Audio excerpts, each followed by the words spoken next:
วีติดโซเชียลนะมีสัญญาณแล้วรีบเล่นเลยนะครับลุงวี 4G ฮะเมื่อกี้วิ่งมันกระเด็นมา 1G อัปเดตพี่ออกบอกไม่อัพเลยอ่ะไม่อัพเลยอ่ะแล้วเดี๋ยวแต่ตอนนี้เครื่องมันเย็นแล้วล่ะแต่ว่ามันเห็นเรากดแล้วมันไม่ถึงเรือเนี่ยที่เราพักเติมพลังกันใช่ไหมเติมพลังครับพลังมากหรือพลังน้อยดีตอนนี้ต้องใส่เต็มข้อบอกได้คำเดียวเรียกกำลังออกไปแล้วก็หมดพลังก็ต้อง อย่าทำเหงื่อนะเพราะข้างบนไม่มีน้ำเอาเลยครับแจกเลย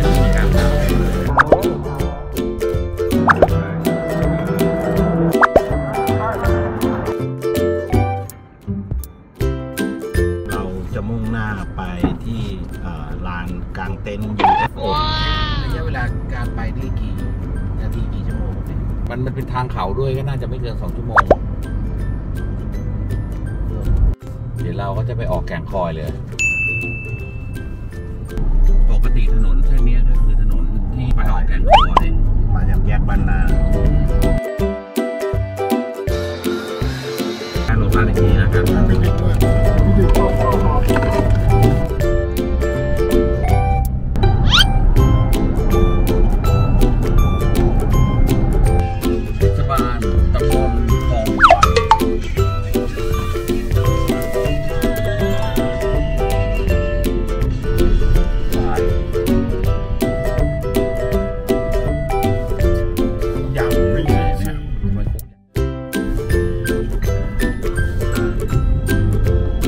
นมีโรงเรียนขั้นไว้ด้วยอ่ะ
สุดยอดไหมครับ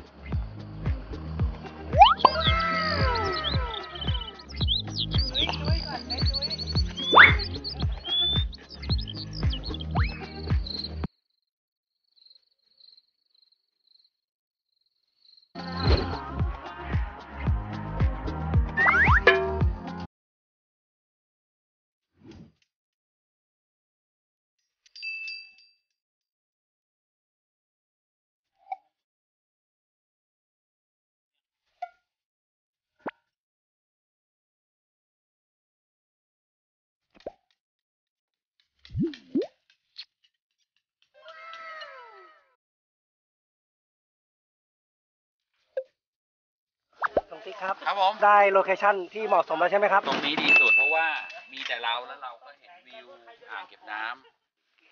ำ6 โมงพอดีพี่ติ๊ก6 โมงแล้ว6 โมงพอดีต้องเสียบอันนี้เข้าไปก่อนกางเต็นท์ให้น้องครับเดี๋ยวผมจะกางให้ตึงลุงพีเล่าให้ฟังตรงนี้ของเรายังเป็นลาน UFO อยู่ไหมครับลุงพีครับมันเป็นลานเดียวกันแหละแต่ว่าอาจจะตรงนู้นเพราะว่ามันทั้งสันเขาอะยาวแล้วแต่เลือกเอามุมไหนชอบผมว่าตรงนี้บรรยากาศดีแล้วก็เป็นเปิดโล่งปกติเรากางเต็นท์เราจะไม่ค่อยล็อกแต่วันนี้คิดว่าเดี๋ยวคงจะลมแรงทันที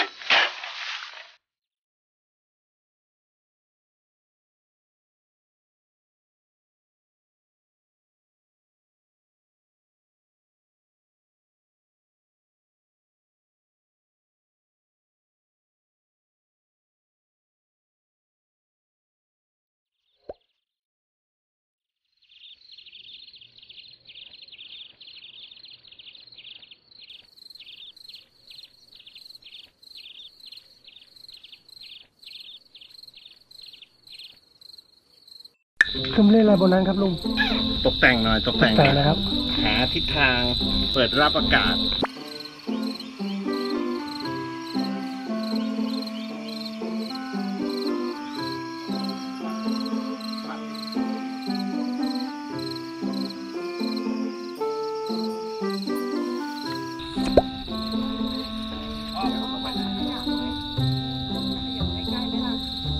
โอ้เป็นวิวทำกับข้าวที่ดีมาก วิว100 ล้าน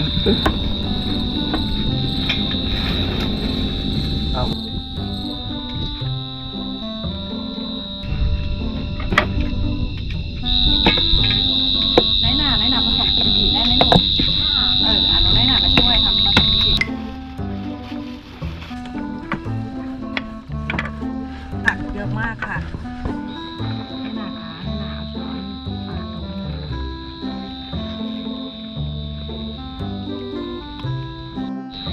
แล้วก็เดี๋ยวพอแล้วแล้วก็คลุกอยู่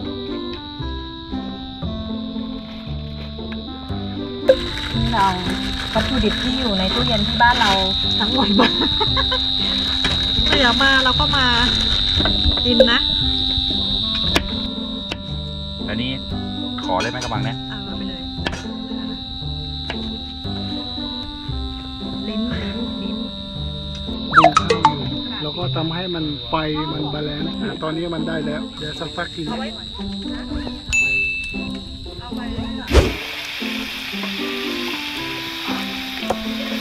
ไม่อยากแกะเลยลูก เดี๋ยวรีบกินก็ได้ครับอันนี้เคลียร์ให้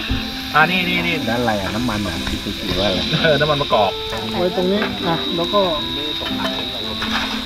ขี้เปล่า ทำไมท้ายๆแพ็คมันมีแต่มันวะ กว่าตอนเนี้ยแหมยังก็วิ่งมาราธอนเลย เกี่ยง ไป เข้า เรื่อย เกี่ยงกันเข้าเส้นชัยเนี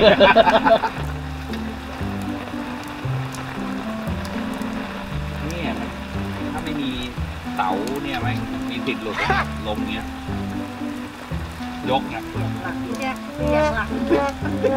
ไม่รู้หลังเปียกมันตัวเลย ไม่เปียก เปียกอ้อมอ่ะเสื้อ ๆ เห็ ก็ นไหมน่ะ ผมก็เดือดมัน ไงนี่ไม่เห็นเปียกเลย ลงข้างล่างสิ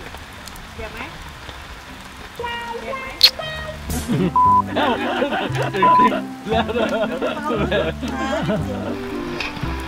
เฮ้ยจริงๆเราเอาลงไปเลยก็ได้นะแล้วคลุกเพราะว่ามันจะได้เค็มกลมกล่อมพอกันนะ อันนี้สุกแล้วอันนี้ ดูสิครับเหลือเราแต่ ผักก็ไม่เหลือ ก็ตกตัวก็เปียกเราจะทำได้ขนาดนี้จริงเหรอลิ้นหมูอ่ะ ไม่เข้าใจ มีแค่หมูตัวเดียวผักหญ้าขานางเต็มเลยกิมจิไม่เหลือแล้ว มันต้องแล้วก็ต้องจบด้วย โอ้โหถ้าคุณโค้มาตอนนี้ คุณโทรมาตอนนี้ แล้วก็หันปั๊บ อันนี้เรียกอะไรนะ คุณโทรมาตอนนี้คุณจะได้กระมังเปล่าไป แต่เราก็ขาย แต่เราก็ขายอะ ถ้าคุณอยากได้อะโทรในตอนนี้ เอ้าคุณจะมาพร้อมผลแล้ว โอ กัน เค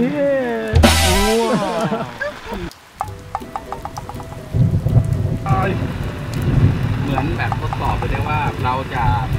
ทนแดดทนฝนในขนาดไหนในการตั้งแคมป์ของเราเฮ้ยอุปกรณ์เราเนี่ยมันมีความทนทานขนาดไหนตอกสู้หนึ่งก็แล้ว อันนี้มาทั้งลมทั้งเล่นกันเสาถอนอ่ะเสาเต็นท์ถอนไฟดับเลยอะ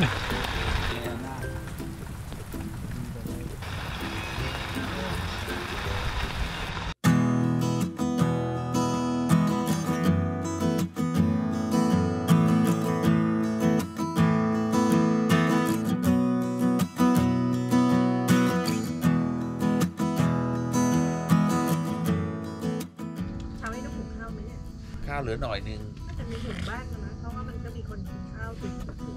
ขนมปัง มีขนมปัง เจอรี่มีขนมปัง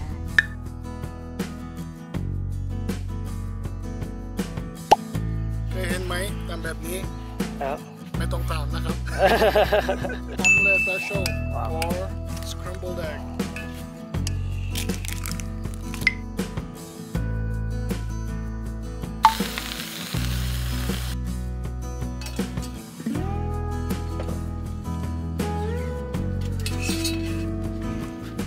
mashed potato mashed potato ต้องเต้นด้วยนะ mashed potato เวลาคุณมีความสุข ต้องพูดคำว่า potato potato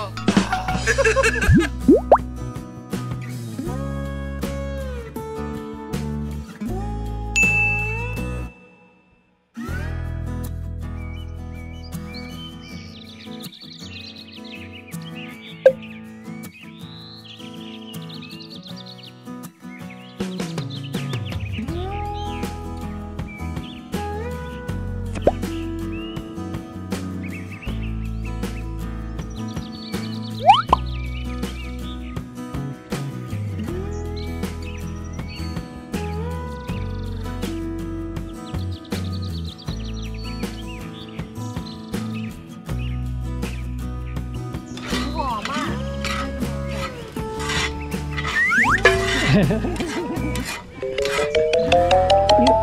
ยังไงก็คงได้เป็นซุปแหละ คำนวณแล้วใช่ไหมครับซุปแน่ เพลินไปหน่อยไม่ได้มีถ้วยตัวไม่ได้มีก็กะเอาข้าวใส่ไหม เฮ้ย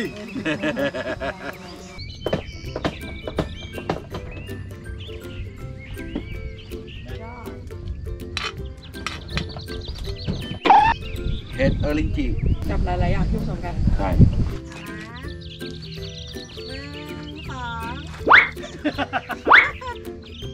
เรียบร้อยแล้วนะจะบอกให้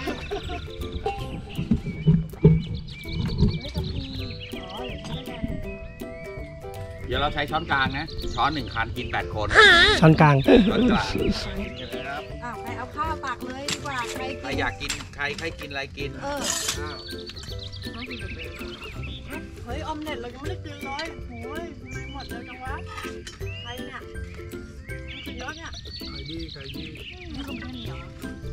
สามหนุ่มหันหน้าชมวิว อาร์ตมีตังค์10 ล้านก็เอามาวางรองเท้าไม่ได้นะ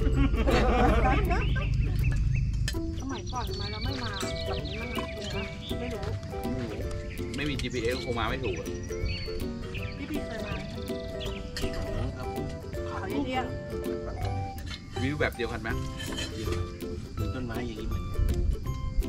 แสดงว่าไอ้ตอนนี้เราที่มาตรงนี้เป็นฟลุกใช่ไหมเรา ไม่เราตั้งใจมา หมาไม่ทานจริงๆมันอยู่เลยไป อยู่เลยไปแต่ที่พิจิตรแพร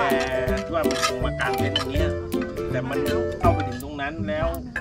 มันเป็นจุดเดินจุดปากเดินผ่านไปเป็นซอกไปอ่ะแล้วโมดิฟาย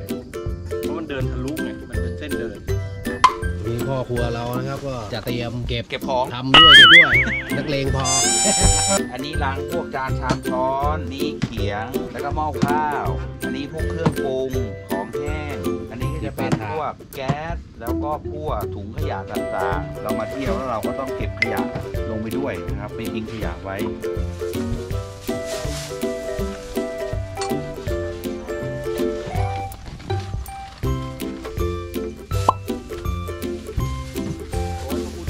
เดี๋ยวนี่แม่บ้านเป็นไงครับ มาเที่ยว ดีค่ะดีค่ะ วิวเป็นไงครับ ดีมากค่ะ เดี๋ยวเราไปกันต่อเนาะ ค่ะ เริ่มย้ายแล้วนะครับ ใช่ครับผม พวกเราก็เก็บของกันเรียบร้อยแล้วนะครับ ครับผม ที่เรามาอยู่กันตรงนี้ก็คือลานกลางเต็นท์สถานที่สวยงาม แล้วก็เจอฝนเทกระหน่ำโหสาหัสสากันวิวดีครับวิวดี เล่นเอาเปียกแฉะตลอด อ้าวนึกว่าเราไม่อาบน้ำไม่ใช่เหรอ แต่ก็เลยมาให้เราอาบไง มาให้เราอาบน้ำ แต่ที่ตอนฝนตกเนี่ยซุกอยู่ในเต็นท์กันทั้งนั้นเลยนะ เปียกมาลอกมาแลกก็ตรงนี้ความสูงประมาณ600 กว่าเมตรเย็นสบายลมเย็นดี เช้านี่หมอกหนามาก หนามากจนไฟถนนมองไม่เห็นนะครับ ขนาดไฟถนนเป็นไฟตัดหมอกนะ ก็เดี๋ยวเรากำลังเดินทางต่อนะครับ เราจะลงจากลานกลางเต็นท์ UFO กระดกกระเด็กนิดนึง ก็ลาน UFO ก็ต้องอย่างนี้แหละครับ